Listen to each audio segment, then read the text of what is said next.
Sister Wife, Season 2, Episode 2, Free Range Browns, originally aired March 20th, 2011. Or that was supposed to be my life. Hold on. Before we get too bitter, I know, well, maybe you're thinking, possibly if you've been paying attention, what are you doing here on a Thursday? Thursday? A recap on a Thursday? A rewatch on a Thursday? Well, we originally started doing the recaps on Mondays because people would say, oh, I'm going to miss you. I normally watch you Monday mornings for Sister Wives. And so we thought, oh, well, then we'll keep doing our rewatch recaps on Mondays. But then they announced Seeking Brother Husband, which would also air Sunday night, which means that Monday morning we would be filming and stuff. And then, of course, after that will be Seeking Sister Wife. And then Sister Wife will be back. We've heard September. Peyton said it would come back in September. What's this new one called? Seeking Dumber Husband? Seeking Brother Husband. Did I call it the wrong thing again? No, I just wanted to get one in there. Okay. And so we started thinking, well, what are we going to do? Are we going to try to do both videos on Monday? Then we'd have a recap, and then we'd have a rewatch. And I spent several weeks thinking about it and kind of talking to people about it. And finally we decided we'd move our rewatch to Thursdays. And so from now on, our rewatch, until it fails terribly and we move it back out of panic or whatever. But if I have my timing right, we decided to do it now so that next Monday, when you come to look for the video, you can instead hang out for a little while longer and watch the first recap of Brother Husband. I'm adding a new element to my video editing that I hope will make it easier. The fire elemental. We will burn it down. We're going to try to add something new. So that it's a little easier to watch and to follow who we're talking about. I think it's kind of obvious what we're saying. Right, John? We're easy to watch, but this show is going to be pretty difficult. John, despite I'm like, you know what you should really get into as a hobby? Video editing. And he has not taken me up on it. He is like, I mean, I guess if I have to. And I'm like, great, watch this video. And then he never watches the video. So once again, I will shoulder the responsibility of everything on my back as a great martyr. No. So anyway, that's why we're here. That's why we're here on Thursday. The Patreon saw it 2 weeks early. So if you want to see them 2 weeks early, you want to see our new vlogs, day in the life of vlogs a little bit early, you can also join the Patreon. But it will. Somebody's got to pay for our new furnace.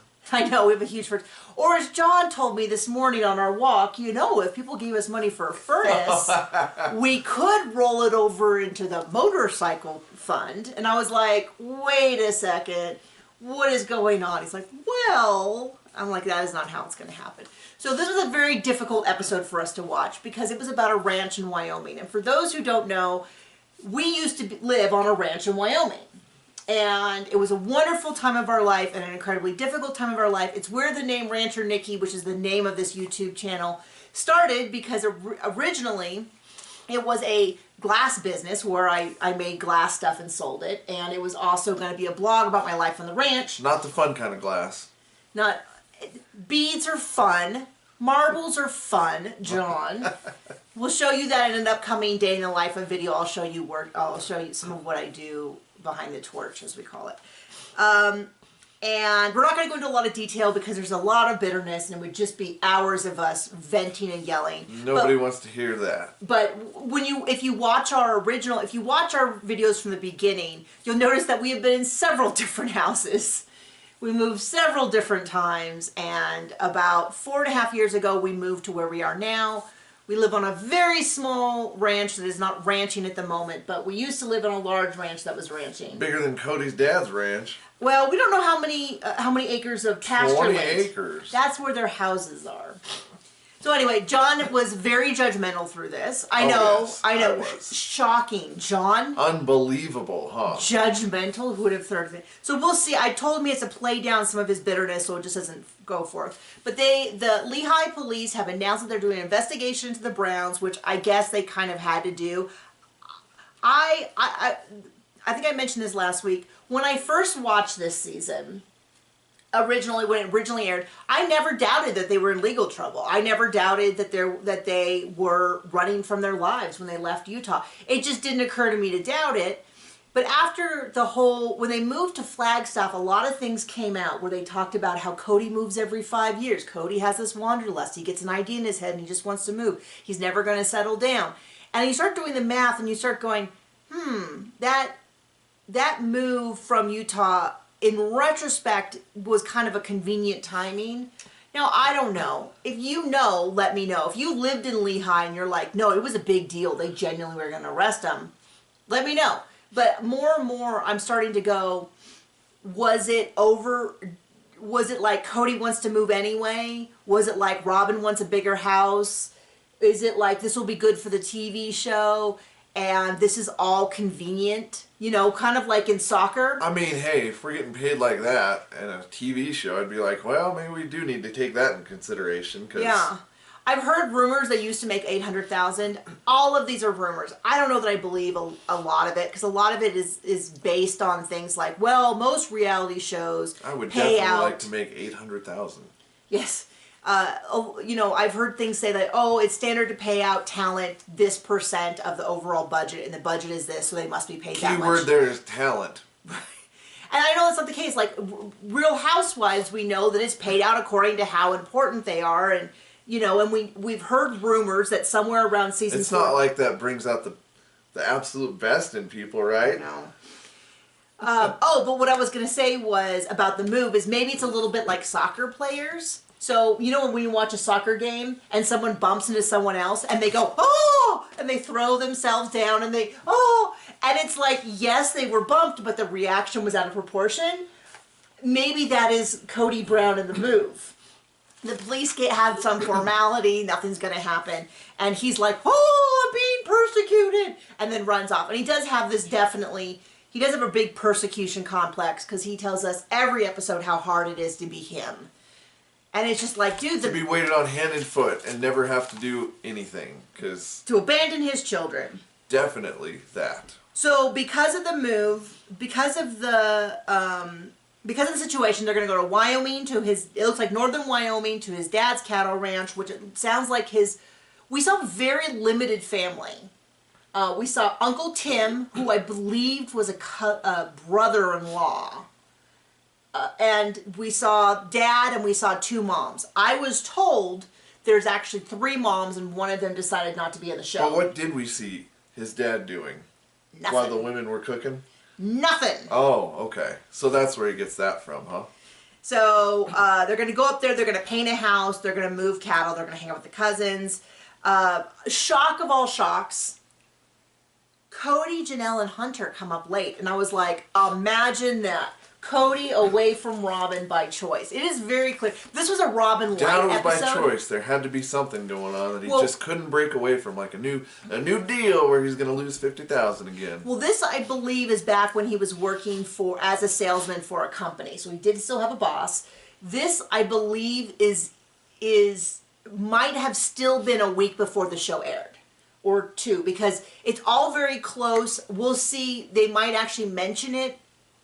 But this is all happening. It had to be early September because northern Wyoming gets snow sometimes in early September. Northern Wyoming gets snow sometimes in July. Huh? Yeah, it can snow any month of the year and has.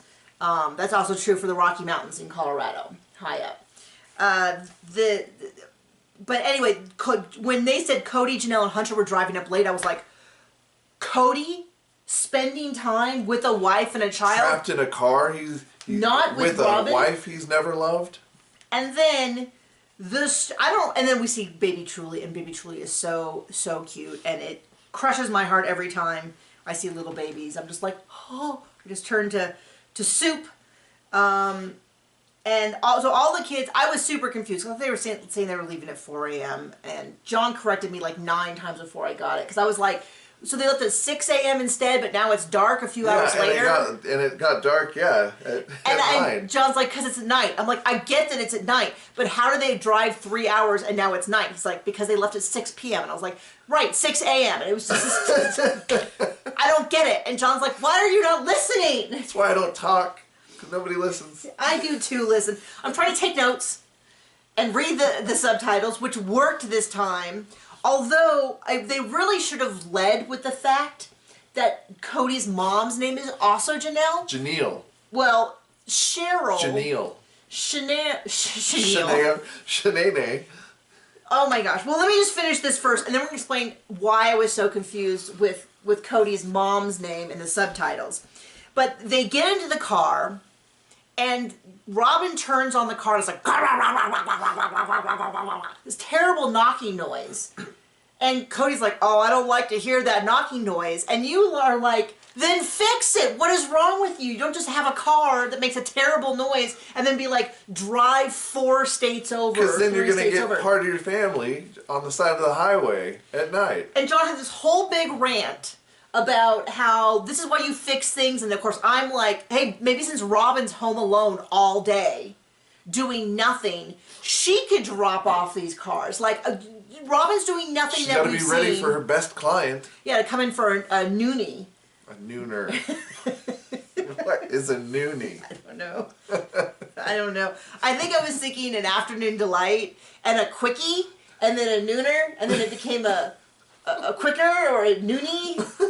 Anyway, so there's a terrible noise. John's like so upset, and then not 5 seconds later, the car overheats. Yeah, we take care of our stuff. I mean, it costs, but you know what? I have vehicles that work. Well, and it's like, cars can break down at any time. It's happened before. We've had a tire. When we came down here to look at houses, which was like, we looked at billion houses in 24 hours, or 48, in 2 days. 2 days. We came down on a Friday. How did we do that? All of Saturday, we looked at like all 13 of Saturday, houses. And then a few on Monday, and we took Sunday off. No, wasn't it Sunday that we... No, because he didn't didn't work on Sunday. So we came down Friday night. There was this historic fire in Durango. Historic fire. They closed the road that we were going to take, so we had to go over to Moab, and then over, and then back. Moab. I was going to accuse of Mojave. Having some trouble here getting my names right.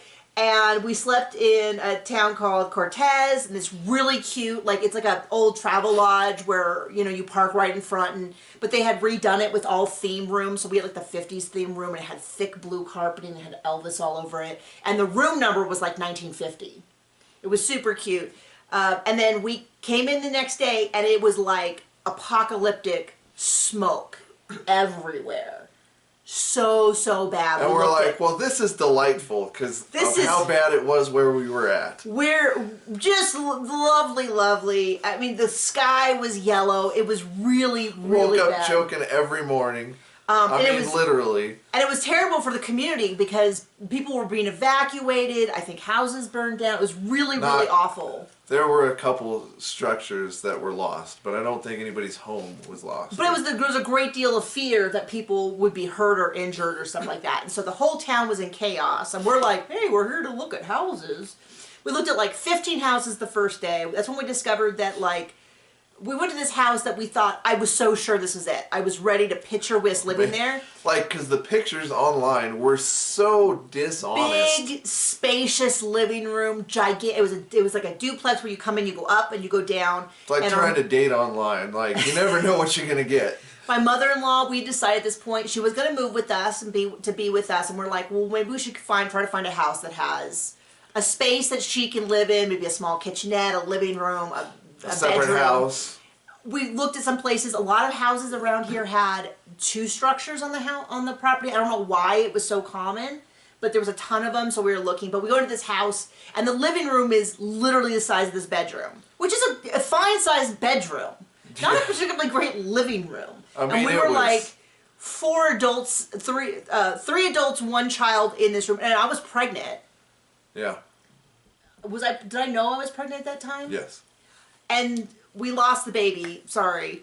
I've told it in many videos. I'm not going to get into it. We're not sorry. It really sucked. And it was terrible. But we had this whole picture of we need a bedroom for this. We need a bedroom potentially for if we had a girl. We want a second bedroom. We need something for my mother-in-law. We want to have a living room area that she could have designated as hers so that she's not trapped in a bedroom. And then of course that we're not all trapped together with one TV and stuff like that. So we were looking at houses that would accommodate that. Yeah, we walk into this house and it's like the size of a bedroom. And the kitchen was part of the living room, which when it was a huge spacious space, seemed okay. Then we come in. When it's like 10 square feet, it's like, no, the man. barn was bigger. And like, oh my gosh. And we were bringing our horses, but we're like, okay, the horses cannot have a better living situation than we do. Because I work at home, John is at home, but at the time we weren't sure. Linda's home all day. My son was only 2. It looked private and everything. You get out there and that house is just naked on no trees around.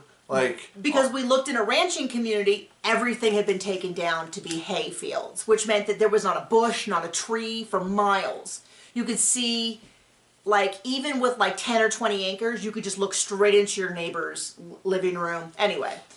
And then he didn't want to show on Sunday, and so we took a day Which is fine. No problem with that. We went to a church, which is now our current church.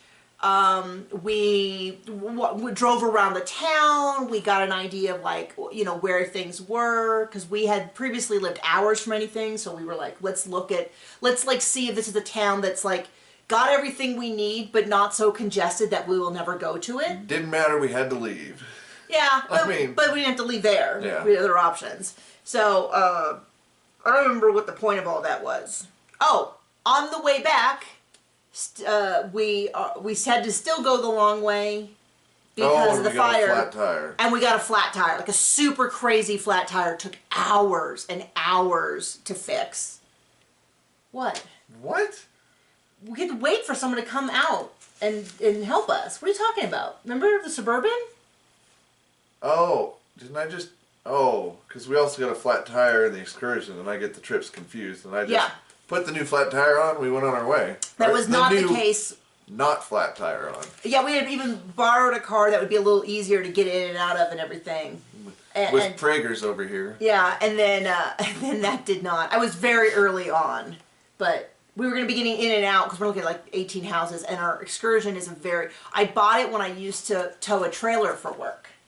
And I used to I had a travel archery team, so we would stack 8 kids, 8 bow cases, which is, they're all pretty big. It's a bow. You can't just, it's like taking performance equipment. You can't just, they have to be carefully packed because, one, whoop, and your arrows go from the center to, here. So it was so anyway, I used to do a lot of traveling with them, and I used to haul a trailer several days a week, so I have this huge diesel excursion that I've had for now 20 years because I never get rid of anything. You're welcome. Not only for all the stuff I carry around, but I'll be keeping you past your due date, past your use by date. Nobody finds that funny. Anyway, we took another car because we thought it would be in a little better shape, and we had a tire. So my point is, people can break down, but if you start the trip going, oh man, that truck sounds awful, and you are driving multiple states, and I've not driven the way from, no, I've driven, I don't know which path they took, but a lot of times you would take the 80 over to Wyoming and then cut at some point. Not in the winter, you ain't.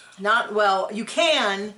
That was another trip that we took the 80. The 80 is, it would give some of the ice road truckers shows. They wouldn't make it. We need to keep going on the show. I'll tell you a story another time about our trip on I-80, where literally we're driving and they 90-mile-an-hour wind gust. They close the gate, so they have these gates that they close on 80 through the passes between Laramie and Rollins, I think it was, and they closed it we drove through, and then I look in the rearview mirror and they're closing the gates. I'm like, well, that's not great. And it was pretty scary, and we saw multiple jackknife trucks. 6 or 7. Yeah, across the whole road, huge backs up. Many of them we didn't see because the visibility was so poor. I guess we are going to tell the story. And at one point, we got hit by a 90-mile-an-hour gust or more. And we just did this. And there's just a slid. And I was like, oh, Jesus. I flipped it into 4-wheel drive, gunned it, and all the way around to the back of traffic and back on the road. Through probably 3 feet of snow. It was one of those things where we just slid off the road. The median in between was sort of just a slope, but with, obviously 10 feet of snow. And we just we were in the pack of cars. And we scooted off. We went in this big circle. John just kept going. We circled back around, and we were at the back of the pack of 5 cars. And then we just didn't, like, we went... We were already white-knuckling it. 35? But then we were white-knuckling it with stuff in our pants. And then we just, the next hour was just, like, you were like this the whole way. And then eventually it cleared up and all these cars started passing us. Whatever politician decided to put the 80 in where they did should be hung by a rope. So, I don't remember. Anyway, so if your car sounds awful, don't start off with it. So they start off, the kids at the side road. I cannot think of a bigger nightmare than having 3 cars at the side of the road. And what I was going to say about the 80 is it doesn't get cell service a good section of the way, especially not in 2011. There's huge sections where you get nothing. And if you get anything, it's kind of like you might get a phone call. You're not like Googling AAA, you're not Googling. Now they have a film team with them who I'm sure was like, we're going to help you get a secondary car because we have a plan for what to film this weekend. But this is a nightmare. They get the bid for needs a new engine. Wait, we're not there yet. They get a 12 passenger van, which is what they should have had from the beginning. A Mormon bus. Okay. Now you want to talk about it. Yeah, and he gets the quote from the people, and it's like $5,100. It's under $6,000 for a new engine for an excursion, and I'm just like, no, it's a Suburban. Oh, that's what I meant, and I'm like, yeah, super do it. And like I spent $10,000 on my little tiny 2-passenger Tacoma because it needed a whole new 4-wheel drive system or redone 4-wheel drive system and friggin' rear main seal. And what does he drive up with when he goes to go talk to the mechanic? I don't remember. What does he drive up in? What does a man with 18 children need when they're talking about how financially strapped they are? His motorcycle? A motorcycle. John doesn't have a motorcycle. Because financially, we can't... We're not there right now. We're not right there. You keep giving us super thanks. I mean, we're going to need a lot more before we can afford a motorcycle. I'm like, we need approximately 4,000 people to give us super thanks before we can afford it. Because we still need to put in irrigation, we need to finish up the fences, we need to make a proper thing, which we will, and if you guys want to donate, we will document it in our vlogs, but we have a lot of things ahead of line before we get to motorcycle money. But here he is, he's already got the convertible, which are like, oh, well, he needs it for his job, and he won it for being a salesman. I don't care. I still think it's dumb for a man with 16 kids to have a car that can only really comfortably fit. I mean, you could kind of fit some of the kids in back, but it's like, my dad had hot rods that were more comfortable. His Grand Nationals. Yeah. My dad had 2 matching Buick Grand Nationals. I still don't know why. It seemed to make sense when I was a kid. Kept him in different places. I don't think he did. Well, at least that's what I was told. I don't know. That might be the case, but I distinctly remember he had 2. But anyway, you can at least fit in the back seat of that car. Yeah. But then he also has a motorcycle. And then he gives, years later, Gabe wants one, and he's like joking, and Cody throws a fit. But then Robin, they're discussing the car breaking down. Robin goes, and then all of a sudden the engine's just gone? No! He literally said to you... You had some warning. At least a little, but probably a lot. 24 hours earlier, he said to you, oh man, that engine doesn't sound good. I mean, we had a refrigerator. Well, we still have the refrigerator. On the list of things that are slowly destroying our budget would be the refrigerator that made this terrible noise. Clack, clack, clack, clack, clack. And we're like, oh, that's not good. Sure enough, went out. But the guy was like, this is a great refrigerator. I just bought one of these used last year. It's amazing. This will last you another 30 years. And then I got to once again lord my brilliance over John because he was like, let's buy a new one. I'm like, no, let's call the repairman. Let's get an evaluation beforehand. Good thing we did that. And he was like, yeah, this was amazing. It costs money to fix. But he's like, this thing will run forever. And sure enough, it's freezing all my bell peppers. I get snacks and I go in there and they're frozen. Definitely married up.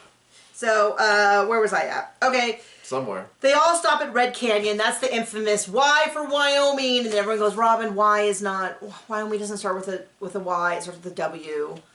And you were like, I want to make fun of her for that, but I probably shouldn't on the video. And I'm like, well, everyone on the internet does. So you go for it. I mean, not everyone needs to go to higher education, but some people need it. Well, she was pretty busy getting knocked up in college, which happens to the best of us, but I would hope if you get knocked up, you have a little modicum of like... A lick of sense. Well, I was going to say a little bit of like... Y for Wyoming. I was going to say that it can happen to anyone, like maybe you are a little bit like, you know, as opposed to constantly lecturing us about your high ethics and moral and how much more chaste you are than everyone else. It's like, lady... The glass boat has sailed on this one. And it's sinking. And it's sinking and you're providing everyone with rocks. Because it's not glass. It's styrofoam. And then they finally arrive at the ranch. 3 days later, I would die traveling with these people. We are, if there's one thing John and I are good at, it is like get in and go. It needs to be done, just do it. Just do it. 3 days driving with the 16 kids. We wouldn't be that fun to travel with. We would not be. We're fun to travel with each other. Yeah, we get there, and that's our, yeah. We're not lollygaggers. So we were describing our vacations recently, and it's like every museum, educational site, you know, like we've gone to salt mines, we've gone to diamond mines. Margaritaville. We've gone to every museum, like in every state. We go to art museums. We do all of them. And then food. And those are the two things. If there's an educational site or like a when I say 5-star, I mean like reviewed on Yelp 5-star, not like a Michelin thing. We've gone to like food trucks and we've gone to nice restaurants. But it's like I don't want crappy food. So like that's our vacation is we're just like quick. Also, not crappy hotels. Yeah, sorry, I screwed that one. Actually, it was Flagstaff. When we were in Flagstaff... Oh, I will never forget. We made it out with our lives. It was... I don't know how to describe... It was so sketchy. It was like a dorm. It was a dorm, but it had like linoleum floors. And it had the biggest bathroom I'd ever seen with nothing in it. Like just a toilet, like a bathtub, and then like a little tiny sink. And then just area like you could have put a poker table in there. I can't describe to you why it was so scary, but all night, every time someone walked by, I would like jump. Because the door was made of cardboard, as were the walls, and the people there were... The other people... I don't know how to say it. They were not on the up and up. There was a lot of shady deals going on. Have you ever heard the vibes were immaculate? In this case, the vibes were sketchy. Although what was weird was... I'm sure I could have gotten any drug that I wanted from anyone there, but I didn't. But what was funny was when we went to check out the next day, it seemed like the other people who stayed there were also, like, didn't seem super sketchy to me in general. They also seemed like people who were like, how did I end up here? How did we get to this dump? How can we get out of here faster?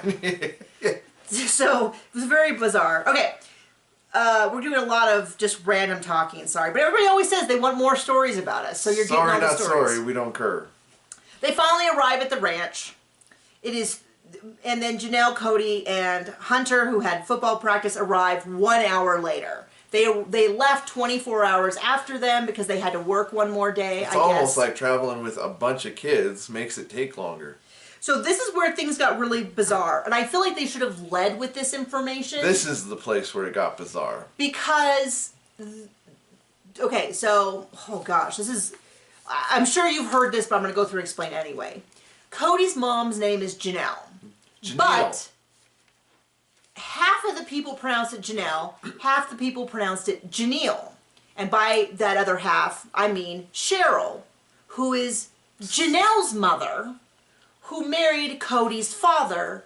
It sounds like after Janelle and Cody married, but the kids and the wives the wives referred to Cody's mom as Janelle. Cheryl referred to her as Janelle. I never heard how, so I don't know whether she has an accent, whether it should be Janelle. They never addressed this. This was never addressed. And it was very confusing because Janelle is spelled J-E, did I get this right? J-E-N-I-L-I-E-L-L-E. Well, they probably had Robin do it for him. And it started showing up in the subtitles. And I was like, why are they spelling Janelle's name like that? I was so confused. And I'm still not convinced that they were using the correct spelling for the correct person at all times. I was completely confused until they finally, I'm like writing notes. I'm like, what is going on? This is so weird. They talk about how, they went on this long tangent about how brave it was for the grandparents to allow them to come. And I was like, are they worried about being prosecuted for, you know, like there in Wyoming? I don't think Wyoming has, well, then I finally put together talking about the fact that they were allowed to come and film. It wasn't that they were brave for allowing them to come, because they come all the time. They were so brave for getting the daily rate. And I sometimes just go, why can't you guys just talk about the fact that you're filming? Because it doesn't make any, they're so brave for allowing us to come, but then they'll turn around and say that we come all the time. And so I'm like, and they finally figured out, oh, they're talking about the stupid filming, the fact that they're going to film there. And this is where I've heard before that Cody's dad, Wynn, actually has 3 wives, and one of the 3 wives did not want to be filmed, which is her right. But it's weird when they wouldn't just acknowledge that. Like, you know, not the whole family, not everyone wants to be filmed, so we won't be filming everyone. And even that would have been more sufficient than just pretending there's only 2. And then we get the whole thing. First of all, Cody's mom's house looks decrepit. They're like, we're going to paint it. And it really looks like one that if we had it on a ranch, it'd be like, okay, it's about time to burn it. Yeah, it looks like the ranch we were on used to have an old schoolhouse that was full of rat droppings and smelled horrible, but was a historic, it used to be the old community, school, like a 1-room school with like a bathroom and a small, maybe like a little kitchenette or something. Decrepit is the word for it. You know, I always kind of like thought you could keep your some of your irrigation stuff in there. Yeah, and we kept like old picnic tables and stuff in there. And I always was like, Someone had the great idea to put a piano in there, which is now just good for firewood. The piano was probably there from the beginning, but you know, we always thought like, oh, it'd be nice to updo it, but then you're like, we'd have to tear out all the floors. Anyway, that's what her house looked like in the sense of like, okay, now I do admit once it was painted, it now looked a lot better, but the windows didn't look in great shape and this and that, and I'm like, man, you think, you know, and then it's like, they made this whole big deal about on the ranch you don't have time to paint. I'll tell you, we did a lot of painting when we were on the ranch. Well, we kept stuff up like our vehicles. Yeah, we also kept stuff in our vehicles. We paint the fences and the gates every couple years, the corrals, the houses every couple years. Like yeah, it wasn't, I mean, it wasn't like we were so bored we had to do it, but if you didn't, it would, well, you know what it would look like. So they're going to do that. They're going to take care of the cattle.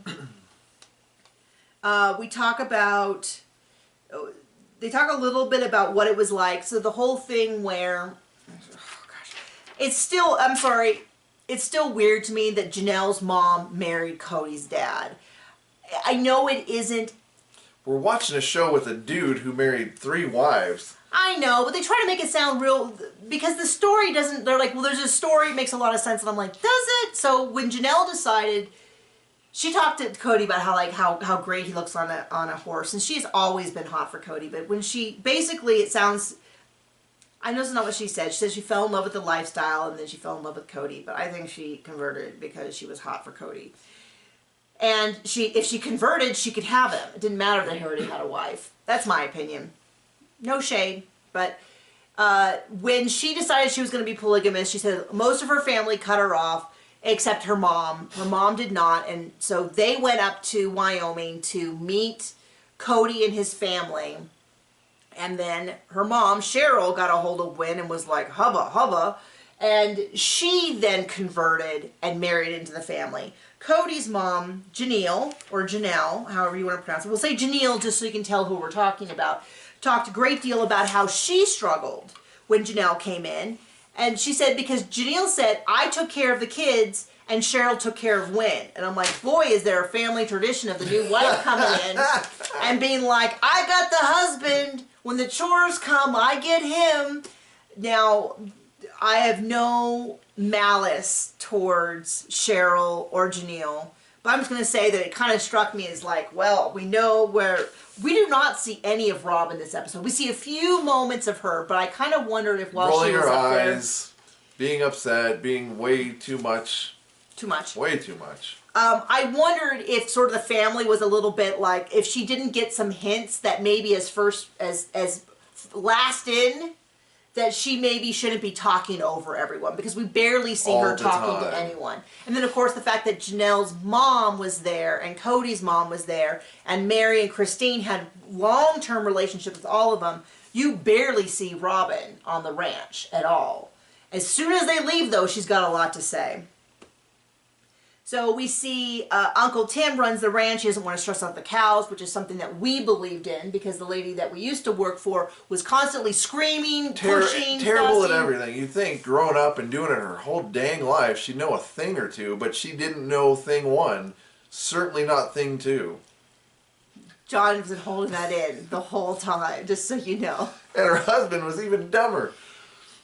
So we would go out and do stuff, and it was always like, faster, faster, push, push, push. And it was like, you don't need to. It stresses out the cows. It stresses out us. People get hurt. You'd think she'd learn after getting kicked the umpteenth time in thrown the gut. Thrown off her horse. Like, maybe dummy, maybe other you're being people dumb. getting kicked. You know, people getting hurt. So anyway, we're a big fan of the, like, just keep everything chill. Cheryl and Janelle are cooking for the whole family, and it cuts to Wynn. She's like, do you want a potato tonight? And he's in there, and then just doing nothing, sitting. Doing nothing. John goes, what is he doing? Doing for her. And we laughed. And then Janelle talks about, this is what was kind of funny. Janelle was talking about how she sees what her mother and Janelle, so Janelle and Cheryl, and I assume this third wife, if one exists, have, and how they're going to outlast Wynn, and that she hopes, she can't even imagine Cody dying, but she hopes they have that too. And I laughed, because not with Mary and Robin, but I'll tell you what, Christine and Janelle sure outlasted Cody. He didn't die, but he might as well be to them at this point. So they're out there, they're going to gather the cattle, which really, I mean, it is fun, especially the way that what they're doing, which looks like everyone just walks behind them and you just kind of are like, hey, come on, hip, hip. I mean, I don't know how you don't gather cattle on 20 acres. John, stop that. John is real bent out of shape about this. I don't know why. 20 acres is where the houses are. It's a big ranch, and then they say 20 acres. No. We don't really know, but I mean... We don't know how big the pastures were. The main place... It's not uncommon for ranches... But if it was 20 acres, you put out a bill, hey, you get all the cows to come over. All of them. Well, 20 acres. They were in a different area, John. I'm sorry. I apologize. They probably leased some land from the neighbor, and it was probably... Or it's BLM, or they bought another ranch out from someone else, and they have their cattle separate from where the house is. Or they're just as good at ranching as our ranch managers were. Like, terrible. So they're all moving him through. They're going to bring him in. They're going to vaccinate the calves, which cracked me up. Cody, as far as we know, and from the kids, it said he didn't vaccinate any of his kids, and he's not vaccinated. But they got to vaccinate the calves, and I thought, oh, don't get in near Cody. He'll freak out. They got all these horses. The kids take turns on the horses. Logan and Hunter look like they're great at riding. According to Janelle, they go up every single summer and spend a lot of time up at the ranch working. I hope they were at least paid for their time. I was going to make fun of Cody because he's flapping on the horse, but realistically, ranch riding is not show riding, so if you don't fall off, you're in pretty good shape. You want to make fun of Cody's riding? It was, ragdoll. Like most everybody, except a couple of the kids. Yeah, the kids who knew how to ride. It sounds like most of the kids would come up for a weekend here. Okay, so then... I thought she knew how to ride. So I've been waiting for this scene because I have seen a ton of people online talking about how Maddie was so terrible when McKelty fell off the horse and how McKelty didn't get any medical care. And what I saw was a little different. You're welcome to disagree, but I kind of saw, it kind of played out a little differently than I remembered. So what happened is, one of the horses had been acting up, which happens. It's shocking. I've never been someplace where you had all the horses and all the horses are good. Usually you end up with like 2 or 3 bomb-proof horses. If you have 12, 6 to 8 that are good but need a firm hand. Like my horse is like that. He will definitely test you when you first get on him. He'll do a little bunny hopping. He tried to throw off... first time every spring, if someone new rode him, like when I was pregnant, I couldn't ride him, and so some of our ranch hands rode him, because he's a great horse. But he tested them, he made sure that they knew what they were doing, he gave them a little little. He'd do the stand up, and if you didn't fall off, he'd quit it.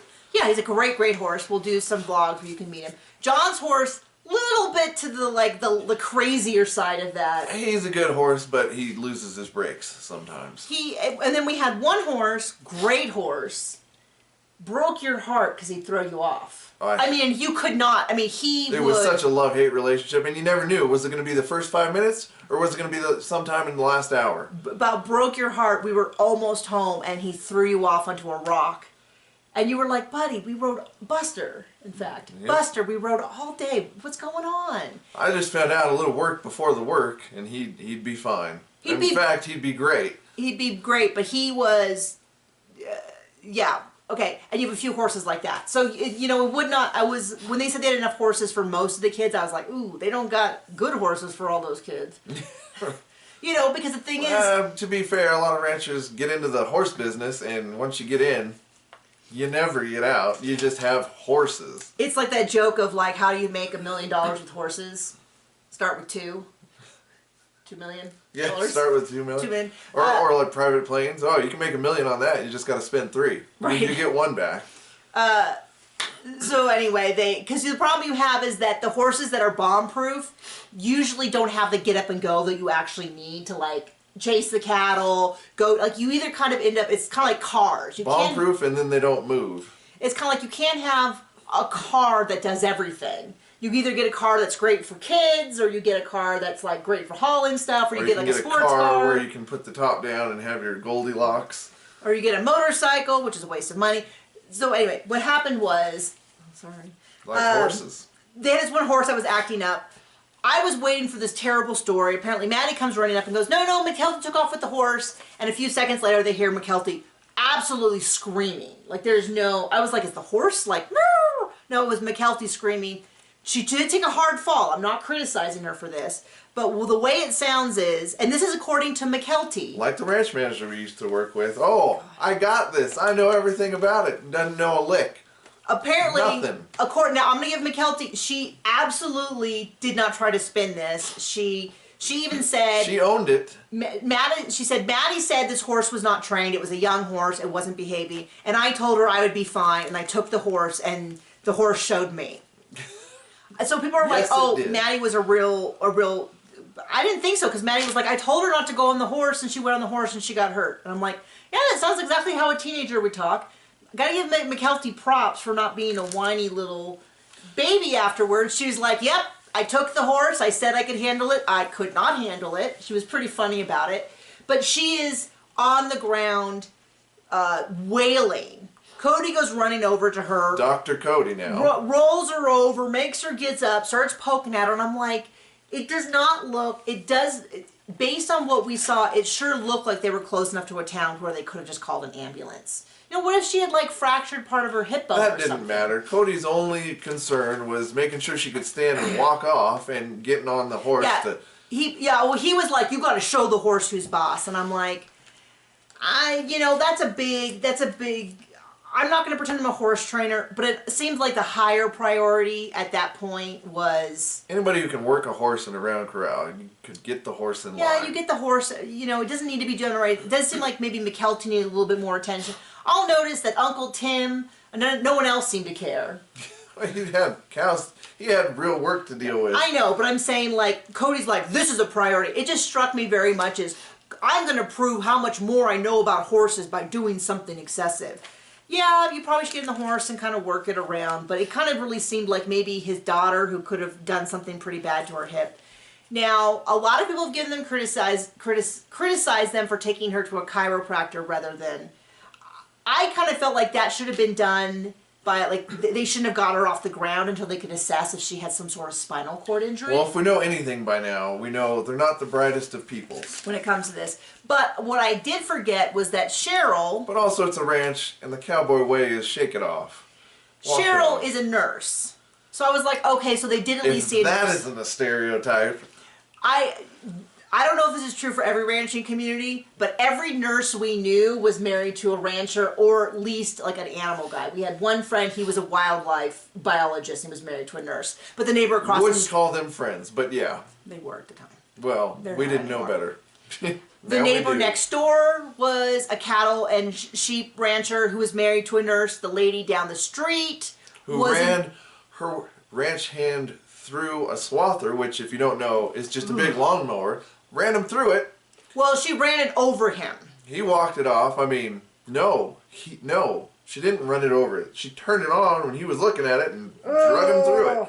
He was fine. I mean, he had some cuts and scrapes that they treated him for because they weren't terrible people. Yeah, I should hope so. They were just dumb. The people in town, like, it was kind of like, it's a running joke. They sell merchandise that says, "Are you really a rancher if your wife doesn't have a job in town?" But, like, everyone we knew who was a nurse was married to a rancher. So when she said she was a nurse, I was like, oh, of course, she was destined to marry a rancher. It's like a law. So she did evaluate her, and she's like, I'm not really a diagnostician. I'm like, who is? Doctors. A doctor. They're like, we should send her to the chiropractor. I am not against chiropractors. I threw out my back when I was in my 20s, hooking up that same dang trailer that I talked about earlier, and I hurt my back. And I was an athlete, and I was in super great shape, and I just got this pain in my hip, and it always felt like... And he was great. He helped me with my feet. He recommended me to the podiatrist who did my foot surgery, who was amazing. He was a really great guy. He took... saw everything. Did great by me. We've been to less... When we were up in Wyoming, we had the chiropractor who was like this big burly dude. Did not do any... So my guy in California would like put heat on me. He used ultra... I want to say infrared. Let's say ultra red. Infrared stuff, and did an evaluation every time. Great guy. This guy was like, no heat, no prep, just like reset my shoulder after I did something. It's the cowboy way. A lot of chiropractors in rural areas also do horses, which cracks me up. But I mean... Literally and figuratively. No, stop that. I don't know what kind of joke you're making. Cracks? Crack? Chiropractor? They crack your back? I was doing some do horses. I thought it meant something else. Oh my gosh. Get your mind out of the gutter. I meant that he adjusts ranchers and horses. Probably cows, too. Cracks them, too? Like... It works on so many levels. I thought you made a different kind of joke, and I was like, John, we have never heard such a thing. But we've also had chiropractors who maybe weren't as good, who kind of scared you from feeling worse than when you came in. Just a little bit, like, you start reading, like, how common is it to have a stroke after an adjustment? What is the dangers in chiropractics? Ooh. So my point is, I am not against chiropractors. I think there's a lot of stuff. The field of chiropractic. It's good to be particular. And then, see, I didn't know this at the time, but there's different philosophies in chiropractics, and some of them are more in the, like, chiropractics will cure cancer. Let's align your spine with the stars. And then there's, like, the kind I do, which is like, oh, we're an aid to physiotherapy. And it's like, this is the more of the side that I'm into and less of the, like, we can get rid of your autism with chiropractic. And it's like, oh, I've wandered into the wrong kind of place. So anyway, that being said, I kind of feel like maybe a medical evaluation should have been done before the chiropractics were done, just to make sure that there wasn't a crack. Like, even the chiropractor that I really liked, who treated me for what he thought was a frozen shoulder, I had to go to my doctor because I used to be on ADD meds, and so I would see her. You have to see them every couple months so they can make sure you're not a strung out mess. I went in there and I mentioned my neck, and she did surgery. Well, I mentioned my shoulder because it was right here, and she's like, "Oh, that's not your shoulder, that's your neck. Like, that's." And she's like, "Do you sleep with 2 pillows?" And I'm like, "I do." And she's like, "Yeah, that's terrible for your neck." Or, "How do you sit at the computer?" And I was like, "Oh, like this." And she's like, "That's terrible." And so I made lifestyle changes, and that fixed it where the chiropractic was not. And so it's like, long story short. Long story long. I kind of feel like this is sort of this is... She wasn't one of the kids on the insurance, so... Well, and this is also one of the things where I kind of go, like, I really like Janelle and Christine, but this is not their most shining moment. Although it does seem like they have maybe had some changes. Well, not really, because they're an MLM doing plexus, so. Anyway. This is the part where I go, I'm blind, I can't see this part of the show, where she takes her to a chiropractor instead of a doctor. Yeah, he makes her stand, gets on the horse, they take her to this, and then Maddie was like, I told her not to, that horse was crazy, and I'm like, okay, she's not being, people are making this sound like it's a really big deal, they vaccinate the cows, make the work light. Oh, many hands. I said this joke. I made a joke about how many hands make the work light, and I'm like, unless it's the Browns, in which case they dragged us out into the middle of the night because they started late because they weren't all ready. I'm sure the filming slowed it down. The kids are staying at the ranch. Some are staying at the hotels with everyone else because there's not enough space. And then I was like, oh, we see very little of Robin this episode. They finished painting the house, which took them 3 days, and then they take them to, I wasn't really clear what this was, they take them to these rocks that are, I guess, within the area of the ranch, and Robin's like, oh my gosh, get the kids down, they're gonna die, what are they doing, oh my gosh, and literally Janelle, it's like Logan, the mom with the only kids who are on the insurance. No, I don't think they were at this point. Well, let's say they were, because that's more fun. Janelle, Christine, and Logan are all sitting there just like this. And I know Logan is like resisting the urge to roll his eyes. Because they're kind of like, yeah, we don't want the kids to get hurt, but, you know, exploring and learning how to move your body and testing limits is part of being a kid. And Robin is just losing her mind. This is the scene I thought of the whole way through COVID. When they were trying to say that Robin wasn't the one, that Robin didn't make up these rules, that Cody made up these rules. And they immediately cut to Cody, like, and I don't know how tall there was shots where I was like, ooh, that does seem really high for 5-year-olds. And then they would cut to a different angle. Hollywood magic. Then you cut to a different angle and you'd be like, okay, yeah, they could fall a little bit, but it's not like some angles made it look like they would like plummet down 40 feet onto solid rock. And then the next angle would be like, you know, something this high. So I'm not really sure how dangerous it was, but eventually, basically, I think he told her to get over herself or whatever, because next thing we know, we see her climbing, and all the kids are up there, and they're looking around, and that's kind of it. But it was just, oh, and then they cut to Aurora going, my mommy just wants to protect us and keep us safe, and I'm like, oh. And then it looked like they were talking, this is what John was talking about with rolling the eyes. It sure looked like they were talking about the ranch. And they cut to Robin like, it looked like she was doing, like we didn't see the full like eye roll. But it looked like we caught her going like that. So John's like, she rolled her eyes! And we had to like rewind, and the app is so bad, it took us forever to rewind to find the right spot again. Sure did look like she rolled her eyes when she said how the ranch was so fun, which made me laugh because we barely saw any of her. Like if you if you cut out that big scene where she absolutely freaks out, and the scene where she's like, I don't know, the engine just blew up out of nowhere. Like you would have not seen her the whole time, from the time they arrive at the ranch until they kind of leave. Which we're okay with. So, there you go. So, you got a long recap. People begged for it. So, there you go. I can't imagine why you want to watch a long recap, but I hope that's the kind of content you want. Because we're awesome. Okay. So, we're off to lunch. Bye.